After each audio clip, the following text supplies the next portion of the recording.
ಅಡಿಯೇನ್ ರಾಮಾನುಜದಾಸನ್. ಮಾರ್ಗಶಿರ ಮಾಸವು ಮಹತ್ವದ ಮಾಸ.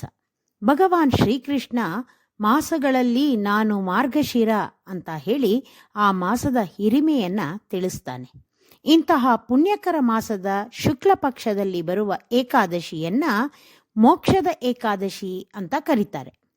ಆ ದಿನ ಏಕಾದಶಿ ಆಚರಣೆ ಮಾಡೋದ್ರಿಂದ ಪಾಪಗಳು ಪರಿಹಾರವಾಗುವುದರ ಜೊತೆಗೆ ಮೋಕ್ಷ ಕೂಡ ಲಭಿಸುತ್ತೆ ಅಂತ ಹೇಳಲಾಗುತ್ತೆ.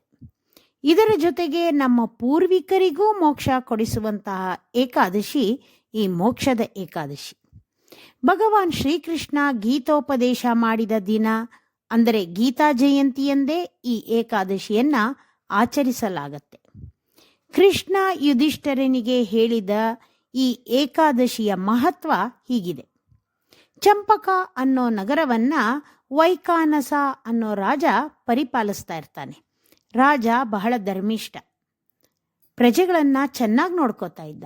ಅವನ ಆಸ್ಥಾನದಲ್ಲಿ ಎಲ್ಲ ವಿಷಯಗಳ ಪಂಡಿತರೂ ಇದ್ರು. ಅವರುಗಳ ಸಲಹೆಯನ್ನ ಕಾಲ ಕಾಲಕ್ಕೆ ಪಡೆದ ರಾಜ ರಾಜ್ಯ ಪರಿಪಾಲನೆಯಲ್ಲಿ ಹೆಸರು ಮಾಡಿದ್ದ. ಒಂದು ದಿನ ರಾತ್ರಿ ರಾಜನಿಗೆ ಕನಸಿನಲ್ಲಿ ಅವನ ತಂದೆ ನರಕದಲ್ಲಿ ಶಿಕ್ಷೆ ಅನುಭವಿಸುತ್ತಿರೋದನ್ನ ನೋಡ್ತಾನೆ. ಇದರಿಂದ ನೊಂದ ರಾಜ ಮರುದಿನ ಸಭೆಯಲ್ಲಿ ತನ್ನ ಸ್ವಪ್ನ ವೃತ್ತಾಂತವನ್ನ ಹೇಳಿ ಈ ಕನಸಿಗೆ ಅರ್ಥ ಏನು, ತಂದೆಯನ್ನ ನರಕದಿಂದ ಪಾರು ಮಾಡೋದು ಹೇಗೆ, ಯಾವ ತಪ್ಪಿಗೆ ಅವರಿಗೆ ಶಿಕ್ಷೆ ಆಗ್ತಾ ಇದೆ ಹೇಳಿ ಅಂತ ಆ ಸ್ಥಾನದಲ್ಲಿದ್ದ ಪಂಡಿತರನ್ನ ಕೇಳ್ತಾನೆ. ಆದರೆ ಅವರುಗಳಿಗೆ ಇದಕ್ಕೆ ಉತ್ತರ ಕೊಡೋದಕ್ಕೆ ಸಾಧ್ಯವಾಗೋದಿಲ್ಲ. ಆದರೆ ಸರ್ವಜ್ಞರಾದ ಪರ್ವತ ಮುನಿಗಳಿಂದ ರಾಜನ ಸಮಸ್ಯೆಗೆ ಪರಿಹಾರ ಸಿಗತ್ತೆ ಅಂತ ಖಡಾಖಂಡಿತವಾಗಿ ಹೇಳ್ತಾರೆ.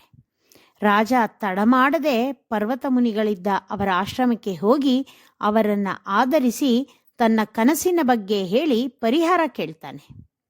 ಪರ್ವತ ಮುನಿಗಳು ತಮ್ಮ ಜ್ಞಾನ ದೃಷ್ಟಿಯಿಂದ ಎಲ್ಲವನ್ನು ತಿಳಿದುಕೊಳ್ತಾರೆ. ರಾಜನಿಗೆ ಹೇಳ್ತಾರೆ, ನಿನ್ನ ತಂದೆ ಅವನ ಹೆಂಡತಿಯನ್ನ ವಿನಾಕಾರಣ ನಿಂದಿಸ್ತಾ ಇದ್ದ. ಅವಳಿಗೆ ಅವನು ಧರ್ಮಪಾಲನೆ ಮಾಡದ ಕಾರಣ ನರಕದಲ್ಲಿ ಶಿಕ್ಷೆ ಆಗ್ತಾ ಇದೆ. ನೀನು ಮಾರ್ಗಶಿರ ಮಾಸದ ಶುಕ್ಲ ಪಕ್ಷದ ಅಂದರೆ ಮೋಕ್ಷದ ಏಕಾದಶಿಯನ್ನ ಪತ್ನಿ ಸಮೇತನಾಗಿ ಆಚರಿಸಿ ಅದರ ಫಲವನ್ನ ನಿನ್ನ ತಂದೆಗೆ ಅರ್ಪಿಸಿದರೆ ಅವನಿಗೆ ಮೋಕ್ಷ ಸಿಗತ್ತೆ ಅಂತ ಹೇಳ್ತಾರೆ. ರಾಜ ಮುನಿಗಳ ಮಾತಿನಂತೆ ಮೋಕ್ಷದ ಏಕಾದಶಿಯನ್ನ ಆಚರಿಸಿ ಅವನ ತಂದೆಗೆ ಮೋಕ್ಷ ಸಿಗೋ ಹಾಗೆ ಮಾಡ್ತಾನೆ.